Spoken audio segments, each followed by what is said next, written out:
સમાચારો વિસ્તારપૂર્વક તો અમદાવાદમાં રેપિડો, ઓલા અને ઉબેરની જે બાઇક સેવા છે તે આગામી સમયમાં બંધ થઈ જશે. અમદાવાદ આરટીઓને મળેલી ફરિયાદના આધારે આ નિર્ણય લેવામાં આવ્યો છે.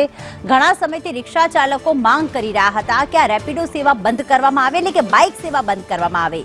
મહિના સુધી એપ્લિકેશન મારફતે આ સેવા જે ચાલી રહી છે તે હવે બંધ થઈ જશે. આરટીઓ પાસેથી 3 વ્હીલરનું એગ્રીગેટ લાયસન્સ લેવું પડશે. 2 વ્હીલર ચલાવવા માટેનું લાયસન્સ નથી. આરટીઓ 3 કંપનીને નોટિસ મોકલવામાં આવી છે તેવું પણ કહ્યું છે. નિયમો અનુસરશે તો જ પ્રતિબંધ હટાવીશું. નોટિસનો ખુલાસો નહીં આપે તો પ્રતિબંધ યથાવત રહેશે. અમદાવાદ શહેરમાં રેપિડો, ઓલા, ઉબેર જેવી બાઇક ટેક્સી હવે બંધ થઈ જશે. આરટીઓને ફરિયાદો મળી. અમદાવાદ આરટીઓએ આ અંગેનો નિર્ણય લીધો છે. ઘણા સમયથી રિક્ષા ચાલકોની માંગણી સામે આરટીઓએ બાઇક ટેક્સી બંધ કરાવવાનો નિર્ણય લીધો છે.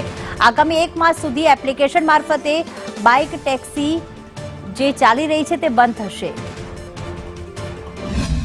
કેન્દ્ર સરકારના એગ્રીગેટર રૂલ્સ છે 2020ના. એ રૂલ્સ અંતર્ગત જે કન્ડિશન્સ એપ્લાય થાય છે, તો એગ્રીગેટર લાયસન્સ જે કંપનીઓ મેળવે છે ત્યારે એ શરતો એને લાગુ પડે છે.